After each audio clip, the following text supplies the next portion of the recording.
جو موجودہ حالات ہیں ملکی، اس میں بھی اور ہماری زندگیوں میں بھی اس واقعے میں بہت سارا میسیج ہے۔ بادشاہ بڑا خوش تھا، اس نے اپنے وزیر سے کہا جو اس کے ساتھ تھا کہ آج میں خوش ہوں، مانگو کیا مانگتے ہو؟ وزیر نے کہا کچھ نہیں بادشاہ سلامت۔ بادشاہ نے کہا نہیں، پھر بھی کبھی کوئی خیال گزرا ہو، کوئی بات دل میں آئی ہو، کوئی تمنا، کوئی آرزو ہو، کوئی حسرت ایسی ہو، آج مانگو۔ اس نے کہا بادشاہ سلامت، میرے دل میں یہ بات آتی ہے، کبھی کبھی یہ خیال آتا ہے کہ آپ کی اتنی وسیع سلطنت ہے، اس میں ایک تھوڑا سا حصہ، چھوٹا سا پارٹ، چھوٹا سا حصہ مجھے بھی مل جائے۔ بادشاہ نے کاتب کو بلوایا اور کہا لکھو، ہم اپنی سلطنت کا آدھا حصہ اس کے نام کرتے، آدھا حصہ نام کرتے، مگر ہماری ایک شرط یہ ہے کہ یہ ہمارے 3 سوالوں کے جوابات دے گا، اور اگر یہ نہ دے سکا تو آگے لکھو اس کی گردن اتار دی جائے گی۔ اب تخت ہے یا تختہ، دونوں چیزیں ہیں۔ بادشاہ نے کہا کہ میرے 3 سوالات ہیں اور تمہیں 1 ماہ کی مہلت دی جاتی ہے کہ اس کے جوابات معلوم کر کے آ جاؤ، سوچو، غور کرو، جاؤ تلاش کرو۔ پہلا سوال یہ ہے کہ انسان کی زندگی کا سب سے بڑا سچ کیا ہے؟ نمبر 2، انسان کی زندگی کا سب سے بڑا دھوکہ کیا ہے؟ اور نمبر 3، انسان کی سب سے بڑی مجبوری کیا ہے؟ سوالات سمجھ میں آ گئے؟ پہلا سوال کیا ہے؟ سب سے بڑا سچ کیا ہے؟ دوسرا یہ کہ سب سے بڑا دھوکہ کیا ہے زندگی کا؟ اور تیسرا یہ کہ انسان کی سب سے بڑی مجبوری کیا ہے؟ بادشاہ نے کہا 1 ماہ کا وقت ہے اور تمہارا ٹائم شروع ہوتا ہے اب، جاؤ۔ اس نے دوڑ لگا دی، باہر نکلا، شام کو محفل جمائی، سارے صاحبان علم کو جمع کیا۔ جو وہ اے آئی کا دور تو نہیں تھا آج والا، نہ آئی ٹی کا دور تھا، انفارمیشن ٹیکنالوجی کا یہ دور تو نہیں تھا، نہ ویب 3 5G کا یہ دور، گوگل بابا بھی نہیں تھا، بابے تو تھے لیکن گوگل بابا نہیں تھا۔ آج کل تو بہت بڑا بابا جو ہے وہ گوگل بابا ہے، سب بتا دیتا ہے۔ ظاہر ہے اتنا علم، کتابیں، لائبریری اتنی عام نہیں ہوتی تھی، معلومات اتنی آسانی سے میسر نہیں ہوتی تھی۔ اب وہ جب اس نے لوگوں کو جمع کیا اور ان کے آگے یہ سوالات رکھے تو وہ جو جوابات آئے اس سے وہ مطمئن نہیں ہوا۔ اس نے کہا اگر غلط جواب لے گیا تو گردن جائے گی۔ اپنے شہر سے نکلا، دوسرے شہر پہنچ گیا، دوسرے شہر سے تیسرے شہر، کریا کریا، بستی بستی، گھومتا گھومتا وہ ان سوالات کی تلاش میں مارا پھرتا رہا، حتیٰ کہ دن گزرتے گئے یہاں تک کہ آخری 3 دن رہ گئے۔ اب وہ مایوس ہو چکا ہے، کپڑے اس کے لیرو لیر، حالت اس کی ایک فقیر کی جیسی۔ تھا وہ وزیر، ایک جنگل سے گزر رہا تھا تو کسی نے کہا کہ یہاں ایک کٹیا ہے، جھوپڑی ہے، اور وہاں ایک فقیر بیٹھا ہوتا ہے، بڑا دانا شخص ہے، تم اس کے پاس جاؤ، ہو سکتا ہے تمہیں تمہارے سوالات کے جوابات، مرتا کیا نہ کرتا پہنچا۔ اب جیسے ہی وہاں پہنچا تو کیا دیکھتا ہے کہ وہ فقیر بڑے اطمینان سے بیٹھا ہے اپنی جھوپڑی میں، ساتھ میں باہر اس کے پاس ہی ایک کتا بھی ہے، اور دودھ کا پیالہ ہے، کتا جو ہے اس پیالے میں دودھ پی رہا ہے۔ جب یہ گیا اس کو سلام کیا، بات چیت کی اس نے، فقیر نے کہا وزیر صاحب آپ صحیح جگہ تشریف لائے ہیں، خوش آمدید، ویلکم، آپ کے 3 سوالوں کے جواب میرے پاس ہیں۔ وزیر حیران ہوا کہ پہچانا کیسے اس نے کہ میں وزیر ہوں اور میرے پاس 3 سوال ہیں، میری تو فرسٹ ٹائم ملاقات ہو رہی۔ اس نے کہا جناب عالی آپ کو کیسے پتہ چلا کہ میں وزیر ہوں اور میرے 3 سوال ہیں؟ اس نے کہا یہ جو تمہارا بیگ ہے یہ وزیروں کے پاس ہوتا ہے، میں سمجھ گیا تم وزیر ہو۔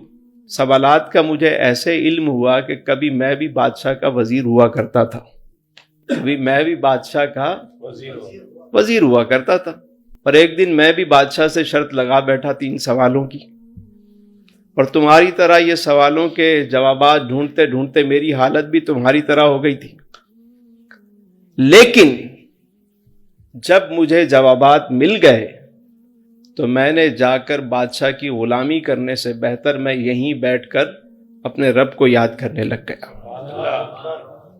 تمہارے سوالوں کے جواب میرے پاس ہیں، 2 جوابات تو میں ویسے ہی دے دوں گا تمہیں، مگر تیسرے جواب کے لیے تمہیں قیمت ادا کرنی پڑے گی، مفت میں نہیں ملے گا تیسرا جواب۔ ہمارے یہاں بھی مفت کی چیز تو پھر لوگ قدرگاں کرتے ہیں اس کی۔ اس نے کہا اچھا جو میرے پاس ہے وہ حاضر ہے، آپ لے لو، سب لے لو، بس مجھے جوابات دے دو تاکہ میں وہاں پہنچوں اور آدھی سلطنت لے لوں۔ سودا کوئی برا تھوڑی، میرے پاس جو ہے آپ سارا لے لو، جو اشرفیاں بچی ہیں، جو کچھ بچا ہے آپ لے لو۔ فقیر نے کہا کہ ٹھیک ہے، قیمت میری مرضی کی ہوگی، پہلے تمہارے 2 سوالوں کے جوابات میں دے دیتا ہوں جو مفت میں دے رہا ہوں۔ پہلا سوال تمہارا یہ ہے کہ زندگی کا سب سے بڑا سچ کیا ہے؟ جواب یہ ہے کہ زندگی کا سب سے بڑا سچ موت ہے۔ زندگی کا سب سے بڑا سچ موت ہے۔ یہ ایک ایسا اٹل فیصلہ ہے، اتنا بڑا سچ ہے یہ، یعنی کفن کا یقین ہو نہ ہو، جنازہ ہوگا کہ نہیں ہوگا اس کا یقین کنفرم کوئی نہیں کہہ سکتا، لیکن موت کا یقین سب، مسلمان ہے، غیر مسلم ہے، کوئی بھی ہے، یہ ایک ایسا سچ ہے۔ لیکن حیرت یہ ہے کہ اب اس سچ کو بھی ہم بھلا بیٹھے۔ روزانہ جب سے یہ سوشل میڈیا آیا ہے عجب کام ہو گیا۔ پہلے تو کبھی کبھی خبر ملتی تھی کسی کی، یا مسجد میں کوئی اعلان ہو جاتا تھا تو پتہ لگ جاتا تھا کہ کسی صاحب کا انتقال ہو گیا۔ جب سے یہ سوشل میڈیا آیا ہے صبح صبح مطلب خبر ملتی ہے، جی وہ بھی چلا گیا، وہ بھی گیا، وہ بھی گیا۔ اور خاص طور پہ جو ظاہر ہے کہ سوشل گیدرنگ جس کی زیادہ ہوتی ہے تو ہمیں زیادہ اس طرح کے میسیجز بھی زیادہ آتے ہیں کہ فلاں کا انتقال ہو گیا، دعا کریں فلاں کے لیے۔ تو روزانہ خبریں جو ہے وہ مل رہی ہوتی ہیں، اور آپ کی نظروں سے بھی گزرتا ہوگا، جو آپ کے فرینڈز کا سرکل ہے اس میں بھی لوگ پوسٹ لگا دیتے ہیں، جنازہ بھی پڑھتے ہیں۔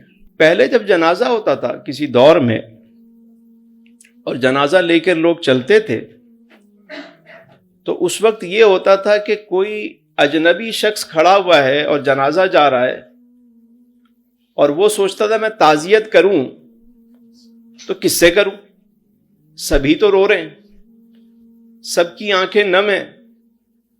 اس کو سمجھ نہیں آتا تھا کہ یہ جو وارث ہے وہ کون ہے۔ وہ اس لیے نہیں رو رہے ہوتے تھے کہ یہ مر گیا، وہ تو کہتے تھے یہ تو چلا گیا، ہماری باری اب آنے والی ہے۔ انہیں اپنی فکر ہوتی تھی جنازہ دیکھ کر۔ اب تو یہ حال ہے کہ جنازے میں کبھی کہیں قبرستان جائیں تو لوگ وہاں بھی سیاسی باتیں، کاروباری لین دین سب چل رہا ہوتا، بالکل یعنی اتنا بڑا سچ جو سامنے ہے۔ اللہ اللہ اللہ، ہم روزانہ جنازے اٹھتے ہیں، دیکھتے بھی ہیں، لیکن تو اس نے کہا کہ سب سے بڑا سچ کیا ہے؟ موت۔ دوسرا اس نے کہا زندگی کا جو سب سے بڑا دھوکہ ہے وہ خود زندگی ہے۔ زندگی کا سب سے بڑا دھوکہ زندگی ہے۔ کب کہاں یہ ختم ہو جائے پتہ ہی نہیں۔ سامان 100 برس کا ہے، کیسی عجیب بات ہے، کتنا بڑا دھوکہ ہے۔ لیکن ہم اس دھوکے میں پڑے ہوئے. دنیا کی زندگی دھوکے کے سوا کیا ہے؟ ایک سراب ہے، جو نظر آ رہا ہے وہ ہے نہیں، اور جو ہے وہ نظر نہیں آ رہا. سب ایک دوسرے کو دھوکہ دینے میں لگے ہوئے. یہ کتنا بڑا سچ ہے کہ خالق کائنات نے فرمایا کہ خلق الموت والحیات لیبلوکم ایکم احسن عملا. ہم نے موت و حیات کو اس لیے پیدا کیا کہ تمہیں آزمائیں کہ تم میں کون اچھے عمل کرتا ہے. ختم ہوتی جا رہی ہے زندگی. ہم سمجھ رہے ہوتے ہیں ہم بڑے ہو رہے ہیں.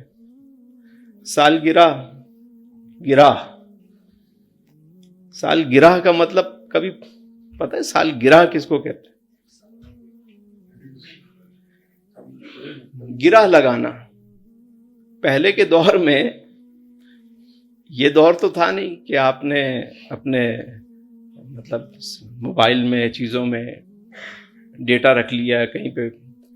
لوگ کیا کرتے تھے، ایک رسی کو ٹانگ لیتے تھے اور ہر سال اس میں ایک گرہ لگا دیتے تھے. تو وہ بتاتے تھے اس کی عمر اتنی ہے، اتنی گرہیں لگی ہوئی ہیں، تو یہ عمر اتنی ہے. ایسا ہی ہے، یاد ہے نا؟ تو سال گرہ، چلو یوں بھی کہہ لیں کہ گر گیا، ختم ہو گیا، تو بھی تو ختم ہو رہا ہے. ہم سمجھ رہے ہیں ہم بڑے ہو رہے ہیں. زندگی ختم ہوتی جا رہی ہے. ایک مسافر کی طرح رہنا ہے. کبھی آپ نے دیکھا کہ ایئرپورٹ پہ کوئی مسافر ہو جس کے پاس بورڈنگ کارڈ بھی ہو، موجود ہو، اس کو پتا ہو کہ جانا ہے، اور وہ سامان سارا یوں بکھیر کے بیٹھا ہوا ہو، اس کا بیگ ریڈی ہوگا، وہ اسٹینڈ بائی ہوگا، جیسے کال ہو اور اٹھ کے دوڑ لگاتے.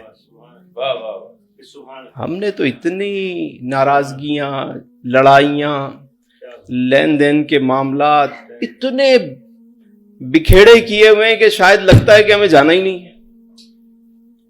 ہماری ہر چیز بکھری پڑی ہے. زندگی کو سنبھالیں، معاملات کو جس سے معافی مانگنی ہے مانگ لیں.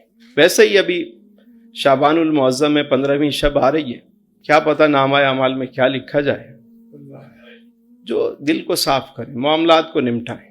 آپ کے قرضوں کے معاملات، خاص طور پہ ہمارے یہاں جو یہ قرض کا معاملہ ہے نا، یہ بڑھتا جا رہا ہے دن بدن.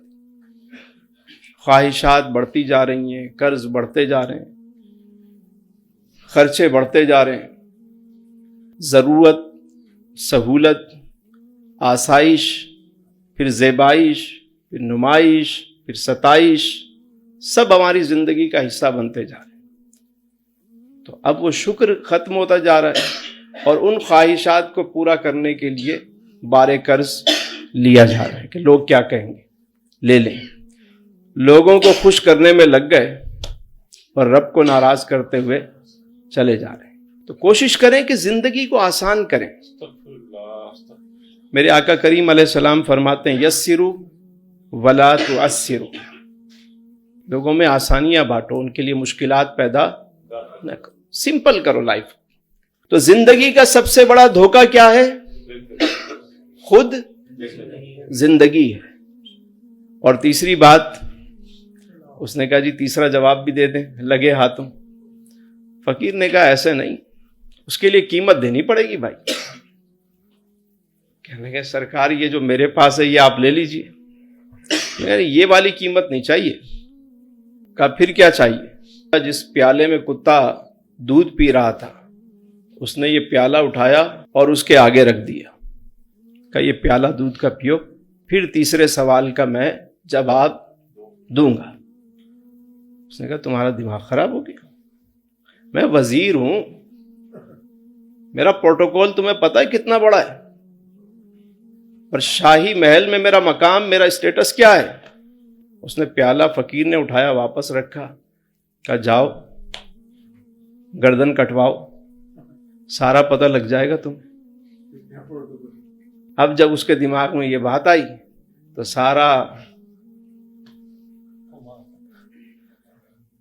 ساری عقل ٹھکانے آ گئی. کیا کیا اس نے؟ تھوڑی دیر سوچتا رہا، حتیٰ کہ سیلف ریسپیکٹ ہار گئی، اور اس نے وہ پیالہ اٹھایا اور ایک ہی سانس میں غٹا غٹ پی گیا. کہ آپ بتاؤ تیسرا جواب. اس نے کہا یہی جواب ہے. اس نے کہا یہی جواب ہے کہ انسان کی سب سے بڑی مجبوری غرض ہے. کیا ہے؟ غرض. یہ غرض انسان کو کتے کا جھوٹا دودھ بھی پینے پر مجبور کر. سمجھ رہے ہیں آپ؟ یعنی آج اگر آپ دیکھیں ہماری سوسائٹی میں جو کچھ ہو رہا ہے غرض ہے. پتہ ہے کہ ہم جھوٹ بول رہے ہیں, غلط بیانی کر رہے ہیں, پتہ ہے, لیکن اپنے غرض اور مفاد کی خاطر, اپنے حرص کی خاطر کیے جا رہے ہیں. ملک داؤ پہ لگ گئے, عزتیں داؤ پہ لگ گئیں, پرواہ نہیں ہے کسی کو. کیا ہے؟ غرض ہے, ذاتی مفاد ہے ان کا. اس مفاد کی خاطر سب کچھ کرنے کو تیار ہو جاتا ہے انسان. اور غرض کا اپوزٹ کیا ہے؟ بے غرض, بے لوس, مخلص ہو جانا. یہ اس کا. اللہ کو مخلص لوگ بہت زیادہ